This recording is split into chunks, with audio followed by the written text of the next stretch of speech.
नमस्कार। आज हम बात करने वाले हैं एक ऐसे टॉपिक पर जो बहुत से लोगों के लिए एक बड़ी चुनौती जैसा है। कैसे सिर्फ 30 दिनों में अपनी इंग्लिश को एक नए लेवल पर ले जाया जाए। अक्सर लोगों को लगता है कि इंग्लिश सीखना बहुत मुश्किल काम है और इसमें तो सालों लग जाते हैं। पर क्या ये बात वाकई सच है? आइए आज इसी बड़े सवाल की तह तक चलते हैं। तो आखिर ये 30 दिन का वादा है क्या?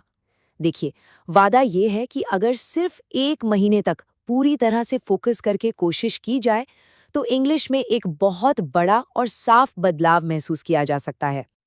हाँ, लेकिन इस प्लान पर आगे बढ़ने से पहले एक बहुत बड़ी गलतफहमी को दूर करना जरूरी है, क्योंकि यही वो चीज़ है जो अक्सर सीखने वालों को रोक देती है।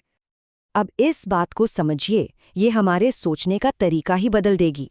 एक मिथक है कि इंग्लिश एक स्कूल का सब्जेक्ट है जिसके लिए सालों तक क्लास लगानी पड़ती है।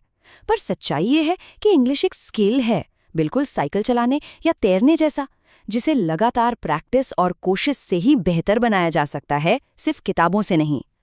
तो सवाल ये है कि आखिर इस बदलाव को हकीकत में कैसे बदला जाए?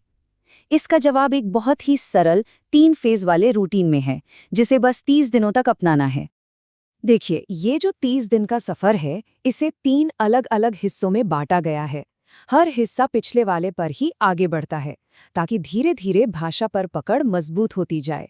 इसकी शुरुआत होगी पहले 10 दिनों से। तो पहले 10 दिन इनका पूरा फोकस सिर्फ सुनने और बोलने पर है।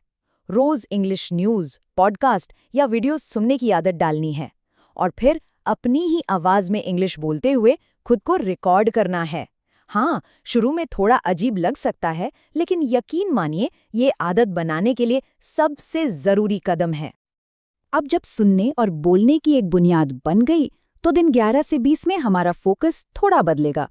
अब हमें रोज 10 नए शब्द सीखने हैं और हर दिन एक छोटा सा इंग्लिश आर्टिकल या कोई कहानी पढ़नी है। इससे भाषा की समझ और गहरी होती जाएगी। और अब आते हैं आखिरी 10 दिनों पर। ये दिन पूरी तरह से प्रैक्टिस मोड में रहने वाले हैं। यहाँ पर रोज कम से कम 15 से 20 मिनट सिर्फ इंग्लिश में बातचीत करनी है।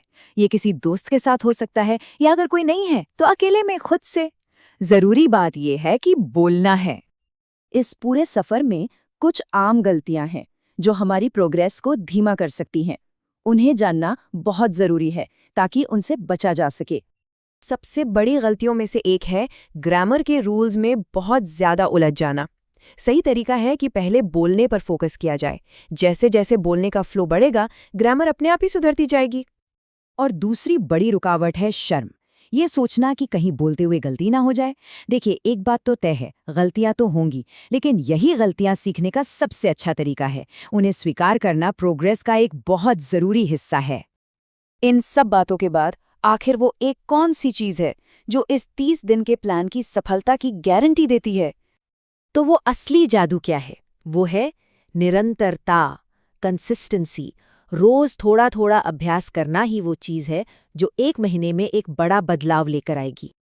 अगर इस रूटीन को 30 दिनों तक पूरे समर्पण के साथ फॉलो किया जाए, तो इंग्लिश में एक निश्चित बदलाव महसूस होता ही है। 1 महीने में हासिल की गई ये तरक्की वाकई गर्व करने लायक होती है।